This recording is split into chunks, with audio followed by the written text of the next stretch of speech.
Assalamualaikum warahmatullahi wabarakatuh.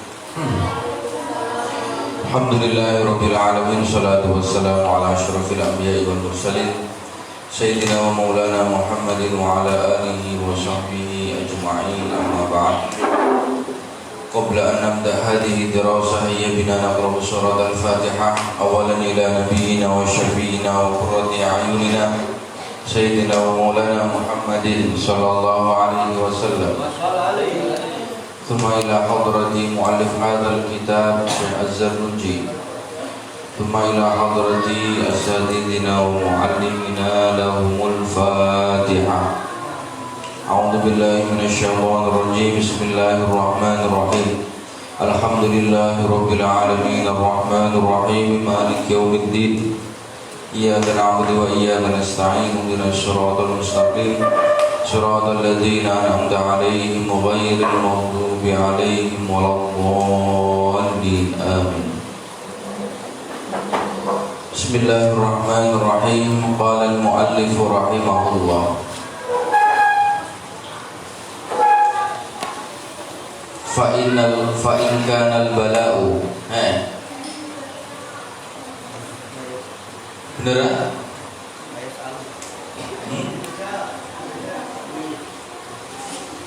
Fa in kana al-bala'u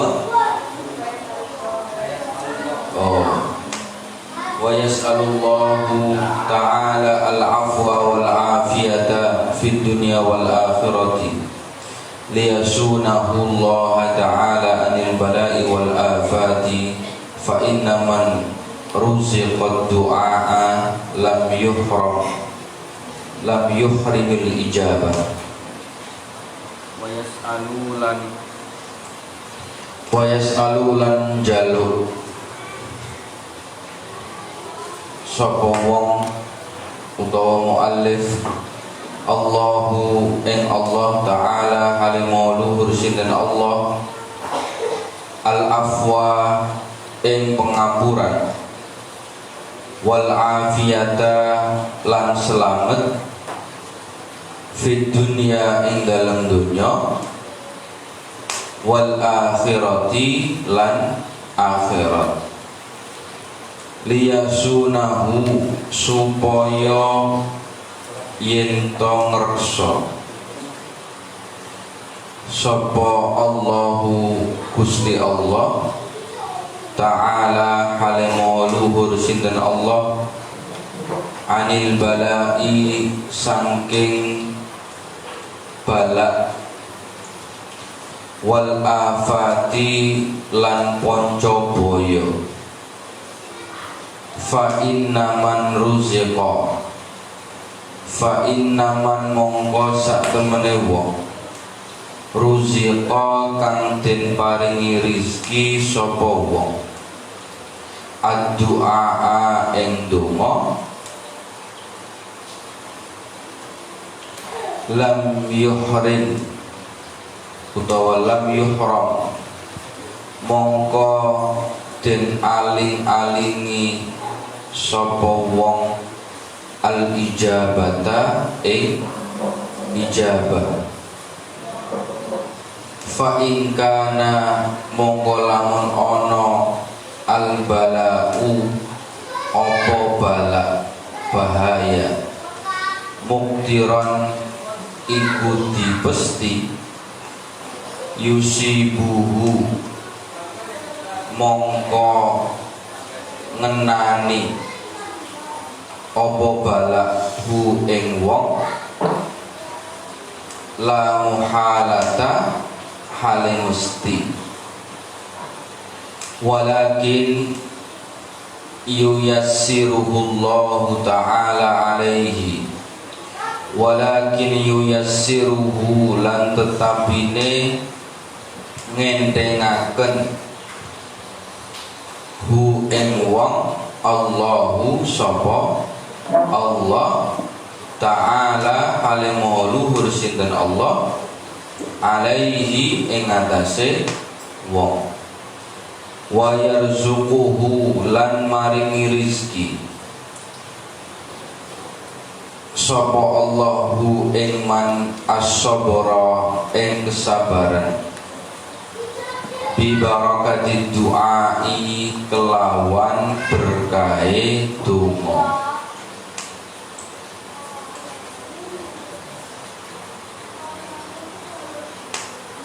Allahumma rupane donga utawa artine Allahumma du Allah.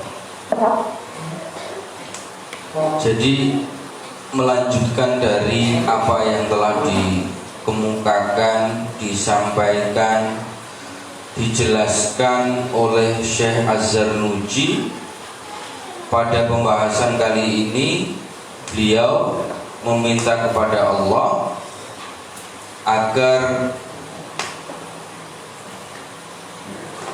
diberikan pengampunan dan diberikan keselamatan di dunia dan di akhirat. Kemudian Syekh Az-Zarnuji juga memohon kepada Allah untuk merawat, untuk menjaga dari apa? Dari bahaya dan ponco boyo. Karena apa? Karena setiap rizki, ya kan, rizki itu harus difahami tidak hanya berupa material, tidak hanya berupa materi, tetapi dihindarkan dari sebuah mara bahaya itu juga adalah bagian dari rizki. Nah, salah satu senjata orang mukmin itu, orang Islam itu adalah doa. Makanya dalam salah satu hadis Rasulullah menghentikan ad-du'a'u silahul mu'minin, bahwa doa itu adalah senjata orang-orang mukmin. Maka setiap mu'alif atau setiap permohonan yang dimohonkan oleh sang mu'alif di dalam kitab ini, yaitu Syekh Az-Zarnuji, itu selalu memohon kepada Allah agar selalu diampuni dan diberikan keselamatan di dunia dan di akhirat. Lalu Syekh Az-Zarnuji juga memohon kepada Allah agar dijaga dari apa? Dari semua mara bahaya, dari bencana. Karena bagi Syekh Zarnuji, pemahaman tentang rezeki itu tidak selalu dikaitkan dengan persoalan materi.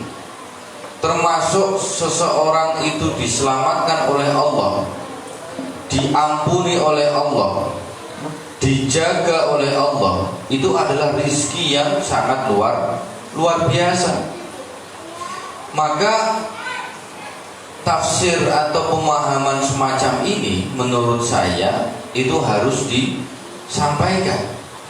Karena kalau kita kemudian berpikir bahwa segala sesuatu yang berhubungan dengan rezeki itu selalu dihubungkan dengan apa? Dengan materi, itu saya tidak sepakat, saya tidak setuju. Karena rezeki itu sangat luas sekali pemahamannya. Rezeki itu sangat lebar sekali pemahamannya, bahwa keselamatan dari dari mara bahaya, dari balak, dari bencana yang Allah turunkan di bumi, itu sebenarnya adalah bagian dari rezeki yang tidak terhingga.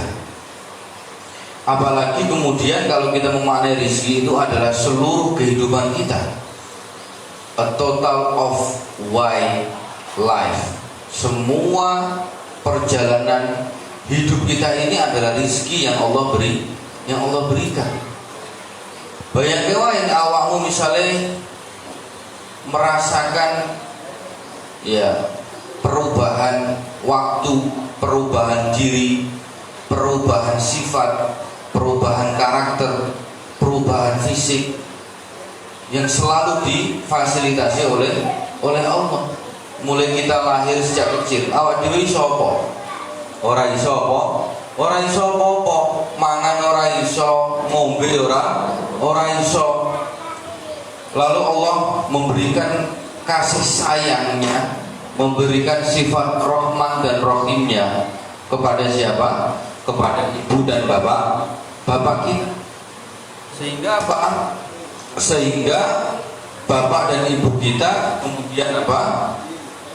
Memberikan, mencurahkan seluruh kasih sayangnya, seluruh cintanya kepada kita, sehingga kita bisa makan, bisa minum, bengi-bengi tangi, nangis, wong tuane kesel, geragapan kaget, anaknya nangis, ngorong, kemudian apa disusoni karo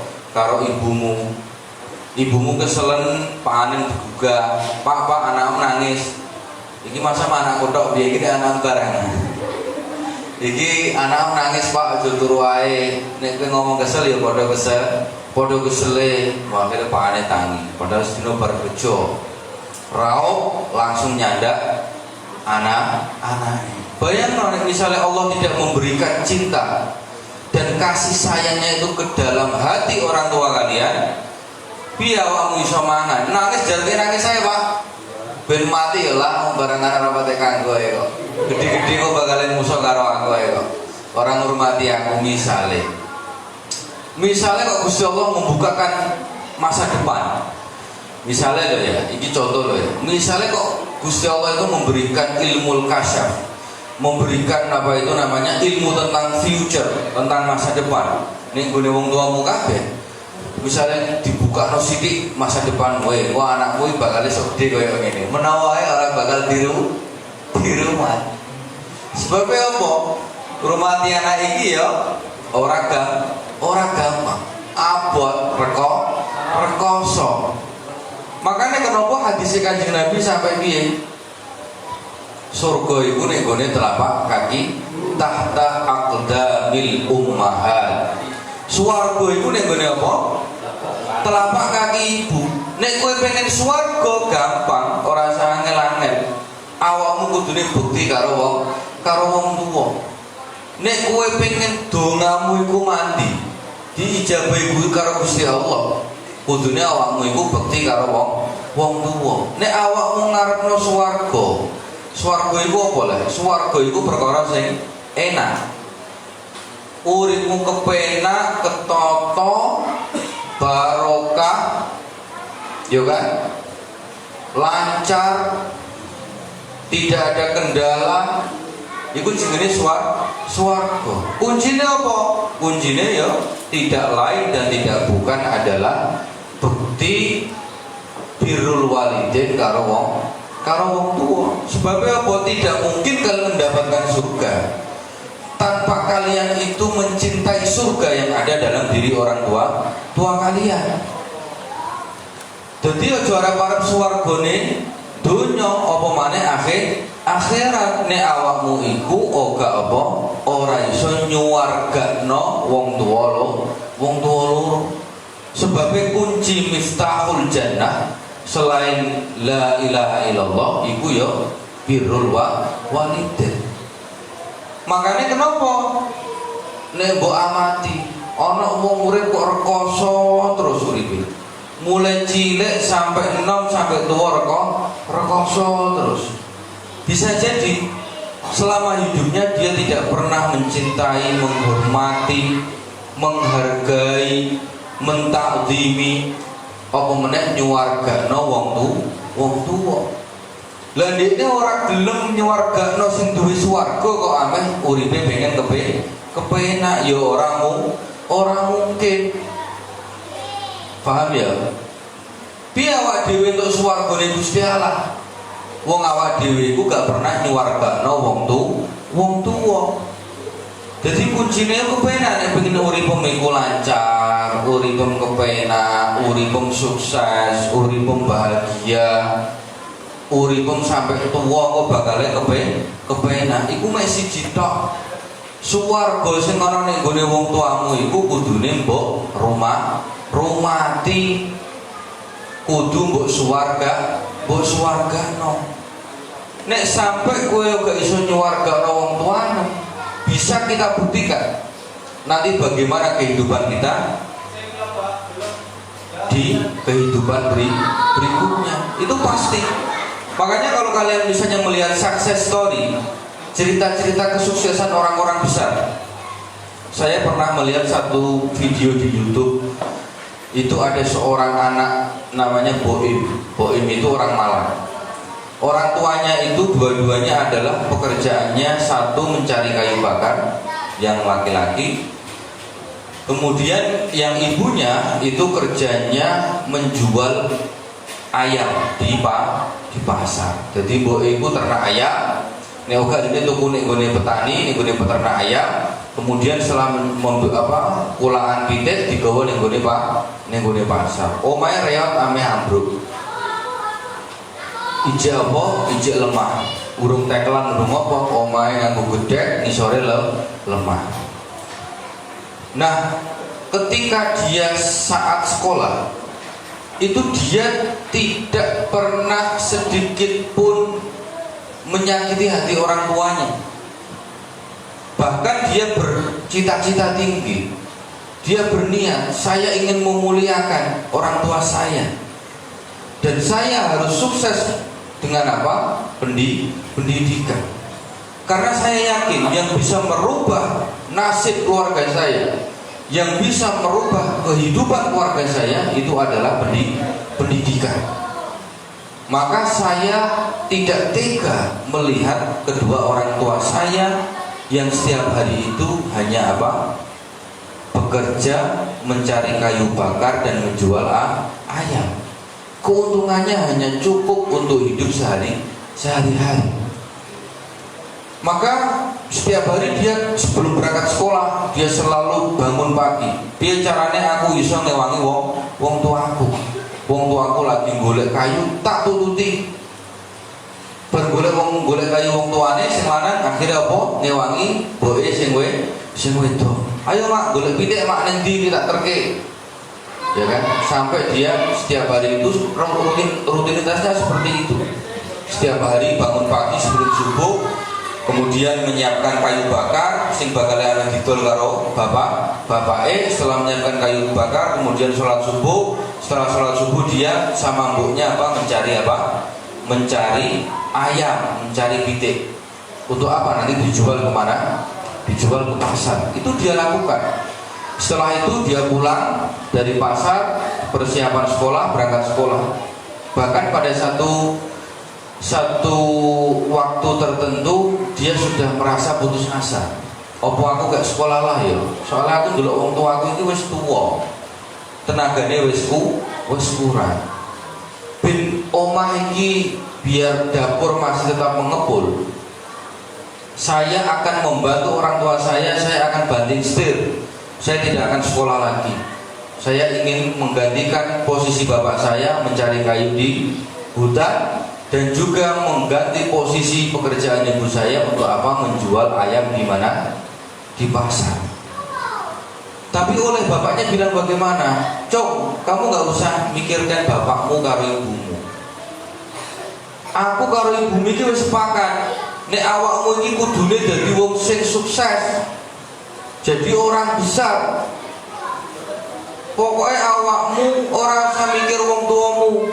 Sing penting awakmu sekolah sak dhuwur-dhuwure. Masalah biaya ora usah mbok pikir. Aku karo mbokmu iki cek kuat biayai. Sebab ini kowe gak sekolah, kowe kok dadi wong sing bodoh. Karena orang tuanya gak tamat SD, gak pernah.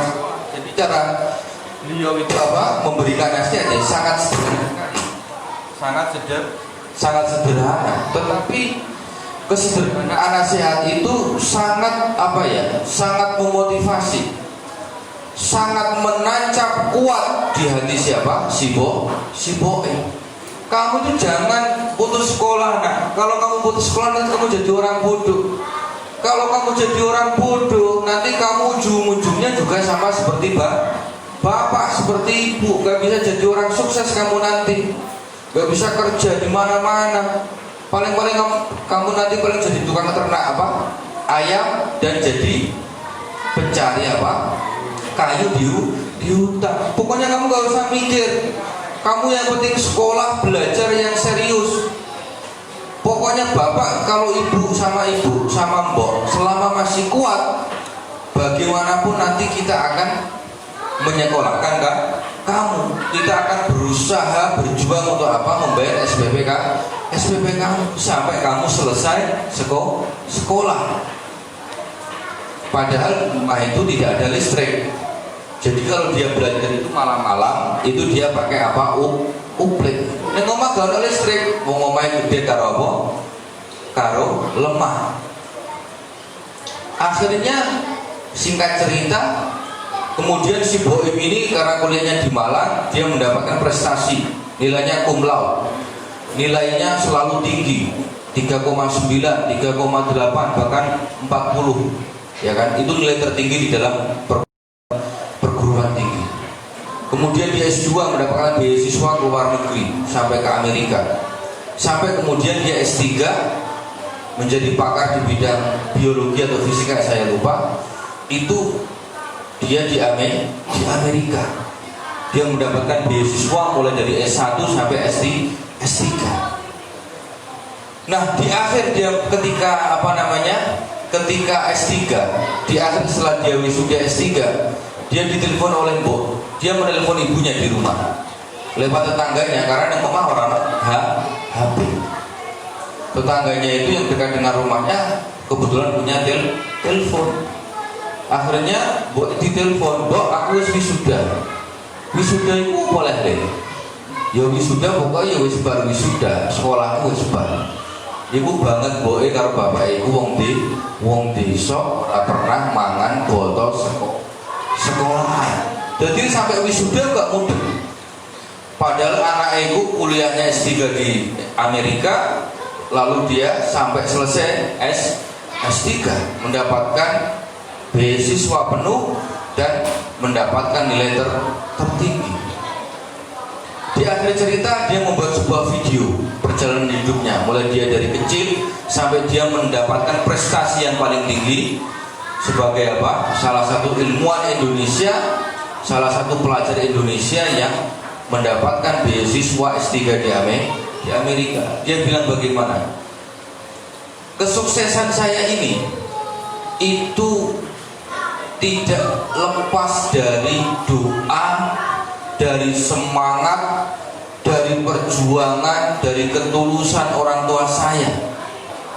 Meskipun orang tua saya itu tidak pernah sekolah, tapi orang tua saya lah yang mendidik saya agar menjadi orang besar di masa depan. Orang tua saya lah yang meyakinkan saya bahwa pendidikan itu akan merubah kehidupan atau nasib keluarga. Nah, saya sampai di titik ini, sampai menjadi orang besar, menjadi orang sukses, sampai bisa menyelesaikan S3 saya di Amerika, itu karena selamanya saya tidak pernah menyakiti hati orang tua saya. Saya berjuang di rumah itu bagaimana saya bisa membahagiakan orang tua saya, bagaimana saya bisa menciptakan surga kepada orang tua saya. Maka kenapa sekarang semua proses pendidikan saya mulai S1 sampai S3 dimudahkan oleh Allah, oleh Tuhan, karena saya telah berbakti dengan orang tua saya. Itu pengakuannya siapa? Si Boim itu ada videonya, nanti kapan-kapan saya kasih linknya di grup santri. Itu salah satu kunci sukses dia. Itu karena selama ini namanya Boim itu tidak pernah sedikit pun melukai hati orang tuanya. Bahkan dia berusaha, bekerja, bagaimana saya membagi waktu agar orang tua saya tidak kerepotan, agar orang tua saya yang sudah sepuh, yang sudah tua ini tidak semakin capek, tidak semakin rekoso. Itu saya lakukan di sela-sela saya belajar. Maka kemudian Allah memberikan saya jalan yang begitu mudah. Untuk apa? Menggapai semua cita-cita saya. Nah, cerita kehidupannya si Boim ini itu adalah tafsir atau makna dari apa? Al-jannatu tahta aqdamil ummahat. Karena dia sudah betul-betul menyuargakno, bahasa Indonesia ini angin, sing kepenak bahasa Jawa. Karena dia sudah nyuwargakno wong tuane, wis mulyake wong tua, membuat kehidupan orang tuanya semakin mudah, maka Allah juga memberikan surga kepada si boe. Surgane apa? Dia iso meraih cita-cita, iso kuliah full sampai S3 gratis. Bahkan sekarang semua beasiswanya itu dikirim di Indonesia, omahe didandani, sing awale omahe gono lampune dipasang listrik, sing awale omahe mek gedhe saiki ditembok, sing awale omahe iki mek apa nganggo tanah, nganggo lemah, akhirnya saiki apa di plaster. Semuanya karena apa? Karena kerja keras, perjuangannya Boim yang selalu didoakan oleh orang tua. Ini adalah bagian dari rizkinya Boim. Makanya rizki itu jangan selalu dikaitkan dengan materi, karena itu terlalu sempit. Awakmu dikai dulur sing apik, kanca-kanca sing apik ning gone pondok, itu namanya juga rizki sosial. Awakmu digawe urip sing tenang, ora kemerungsung, ora dogo-dogo, ora gampang susah, itu juga rizki dari Allah. Itu namanya rizki psikologi, rizki jiwa, rizki rohani, ya kan? Kemudian awakmu digawe kesempatan oleh Allah untuk ngaji kitab, ngaji Quran, ngerti agama, ngerti sholat, ngerti syariat, itu juga rizki. Kenapa rizki? Karena tidak semua orang itu diberikan kesempatan Allah untuk belajar, untuk mengenyam pendidikan. Kok iso? Mungkin sebabnya wong tuane mampu, sugih tapi anake ora gelem sekolah, ora gelem mondok. Isine uripe mek ngentekno duwike wong tuane kanggo nge-fly, kanggo tuku motor, modif motor, ya kan? Orang sing kaya ngono, akhirnya ora gelem sekolah. Wong tuane mampu secara finansial, dia sangat lebih dari mampu. Tapi delalae kok anake iku ora iso ditoto. Bahkan usahaku sekolah ning dia, jalur piro ae tak pondokno. Ana sing ora gelem, akeh sing ora kerasan. Akhirnya oke dadi. Ana meneh krana wong tuane melarat, ora duwe, wong miskin, tapi anake dhewe dikai kecintaan oleh Allah kepada ilmu, kepada pengetahuan. Akhirnya apa? Sampai direwangi dadi wong dalem. Pun kula niki sowan kalian jenengan Pak Yai, supados kula niki derek maem teng dalem. Kula siap ubah-ubah, siap isa-isa, siap masak. Sing penting kula diparingi kesempatan saged tenggene pondok, saged ngaji. Cerita itu di mana-mana banyak sekali kiai-kiai yang dulu itu jadi awalnya anak dalam, anak wong kere, wong tani, wong desa, plosok, orang duwe. Tapi karena dia memiliki ghirah, semangat, spirit yang begitu luar biasa untuk mendalami agama, untuk menjadi orang yang yang alim, maka jalan apapun dia tempuh sampai dene esok iku apa ning gone sawah, ana sing tandur, ana sing ngrumati sapine kiyaine, ngrumati ternake kiyaine, sampai sore ngumbalik ning gone pondok adus istirahat sedelok, bengi ngaji kitab sampai bertahun-tahun, sampai kemudian dia menikah, lalu dia pulang kembali ke desanya jadi kiai gede, padahal dia manggone ning gone dalem. Uripe separo kanggo kerja, khidmah ning gone kiai, separo kanggo ngaji. Cerita itu banyak sekali. Jadi jangan bayangkan dadi kiai ku anake kiai tok, gus-gus tok. Akeh gus-gus ora dadi kiai. Tapi justru anaknya wong sing melarat, wong biasa, karena dia betul-betul ngajine tenanan, semangate ono. Nek gone pondok itu serius, tidak main-main, ora kakek dolanan.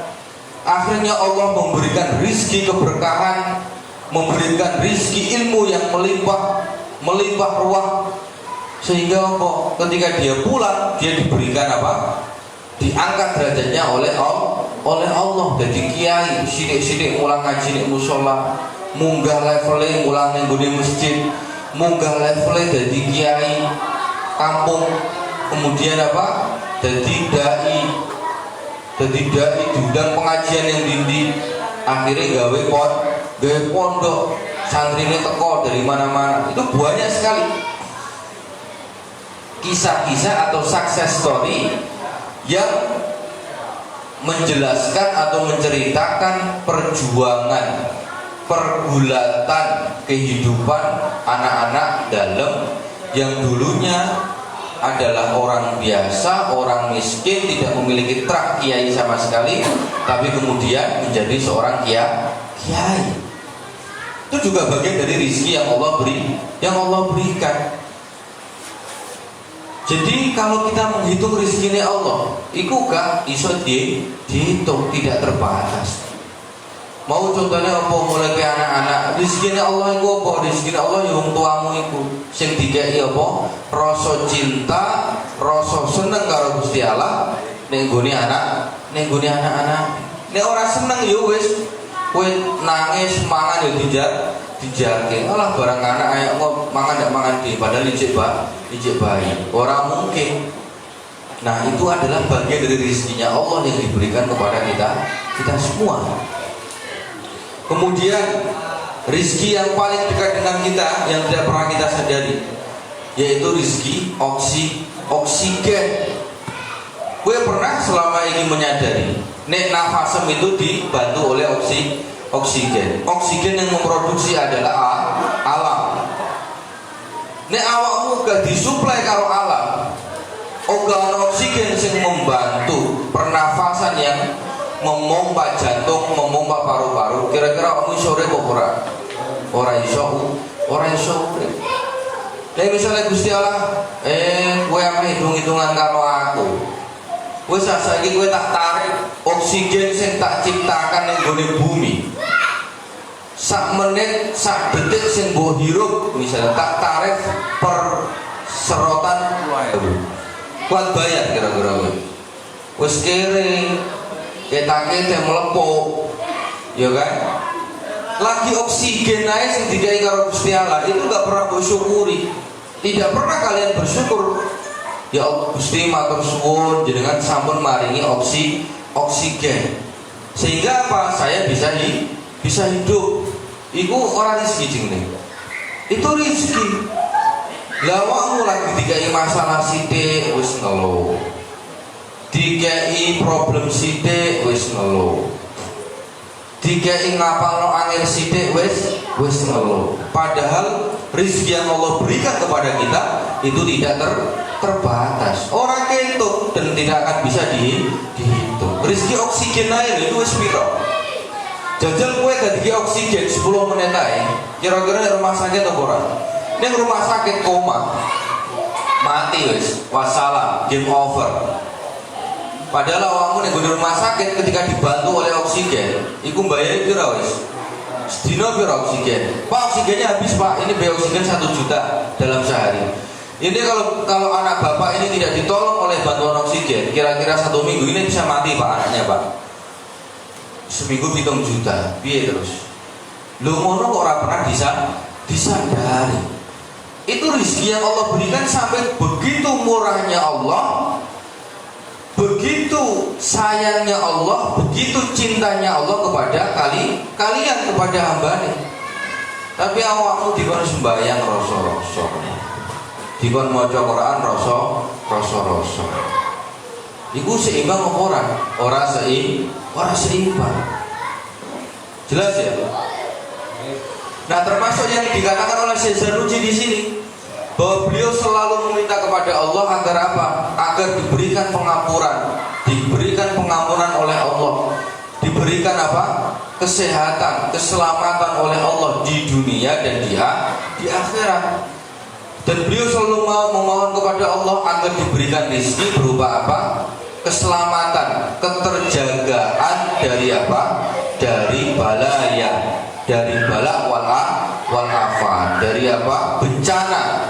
Seperti sekarang ini, awakmu dikai sehat itu sebuah rezeki yang begitu luar biasa. Lagi awakmu dikai Covid sedelo ngono wis bingunge sak pore kok. Ya poka.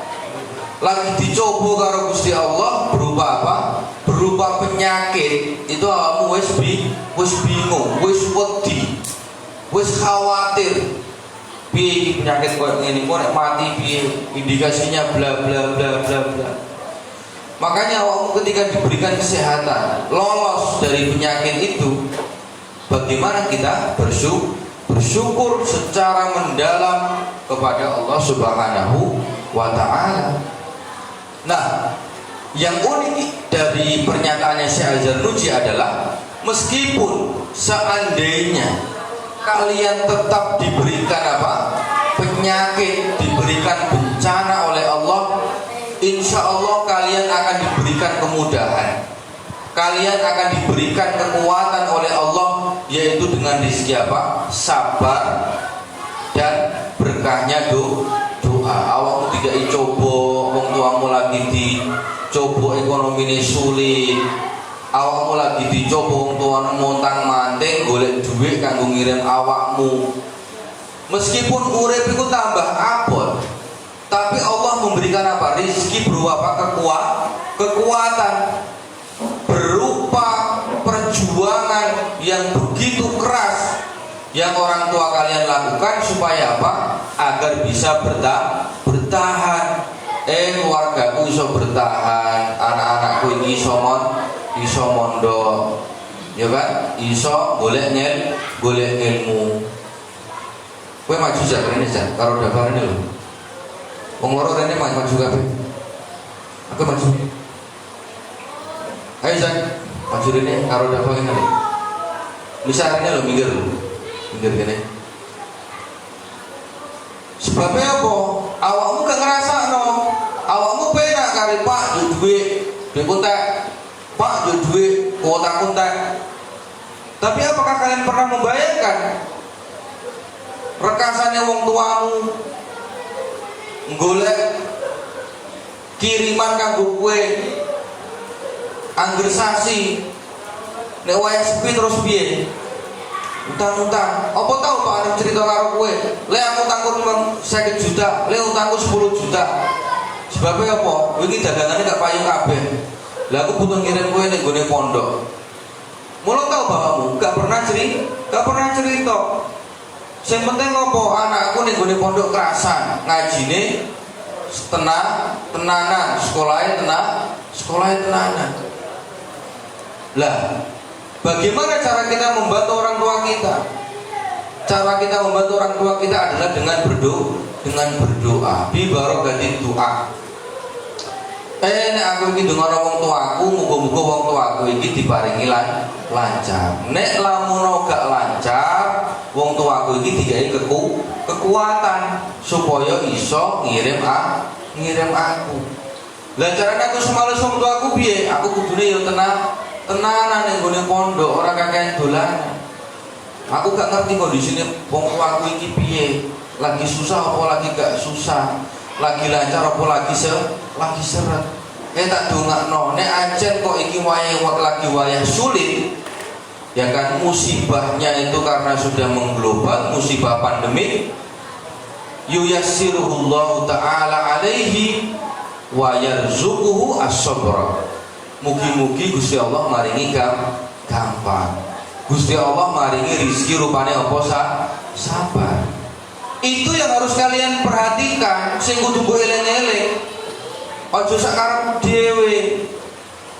Karena ini situasinya tidak mudah. Ini situasinya situasi sulit. Nek kowe sak enak dhewe, jagongan dhewe, senengane ngrumpi tok, ora sadar. Kowe sok dibales nek anakmu ngono kuwi lagi sadar.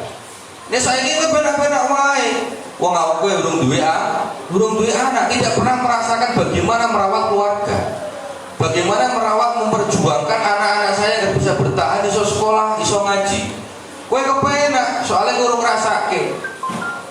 Jajal sok nek dadi wong tua kowe duwe anak, kowe bakal dibales karo anakmu. Kowe saiki iso duwe cekakaan, iso happy, iso tiktokan, seneng-senengan terus.